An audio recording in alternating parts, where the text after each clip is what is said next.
একটি জনপ্রিয় এবং পুষ্টিকর সবজি। সাধারণত গ্রীষ্মকালে ধুন্দুল চাষাবাদ করা হয়। আজকে ধুন্দুলের একটি জাত সম্পর্কে আপনাদেরকে কথা বলবো। সেটা হলো মিমি ধুন্দুল।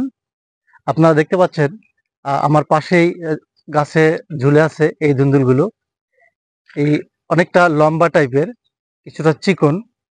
তবে এটা যদি আরো বড় হয় সেক্ষেত্রে এই ধুন্দুলটা পাস হবে না বা বাতি হবে না। এই ধুন্দুলটার বাজারে ব্যাপক চাহিদা আছে এবং খেতেও সুস্বাদু। তো ফলনও বেশ ভালো। তো আমি আপনাদেরকে ঘুরে ঘুরে দেখাচ্ছি আমাদের বাড়িতে আমরা যে এই ধুন্দুল চাষাবাদ করছিলাম খাওয়ার জন্য, সেখানে কি পরিমাণ ধুন্দুল ধরছে।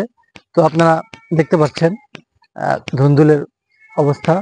এখানে কিন্তু সবই ধুন্দুল। আর এখানে কিন্তু খুব অল্প পরিমাণে গাছ লাগানো হয়েছে। এটা কিন্তু নন কমার্শিয়াল প্রজেক্ট আমাদের। এখানে আমরা বিভিন্ন সবজি চাষাবাদ করে থাকি। তো দেখতে পাচ্ছেন, আমি আপনাদেরকে যদি মেপে দেখাই, এই ধুন্দুলটা কত বড় সাইজ, প্রায় এক হাতের কাছাকাছি। তো এটা কিন্তু এখন এরকম বাতি হয় নাই, খাওয়া যাবে।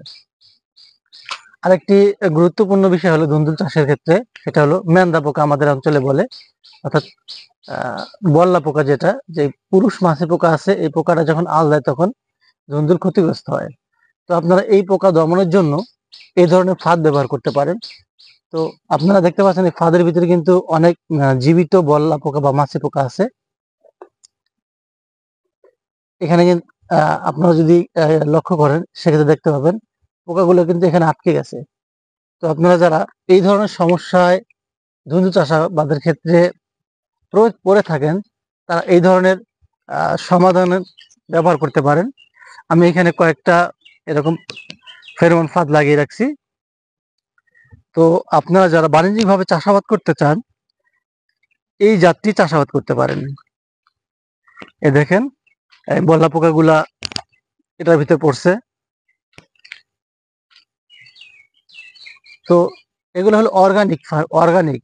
এখানে আমরা তেমন কোনো রাসায়নিক ঔষধ বা কীটনাশক প্রয়োগ করি নাই।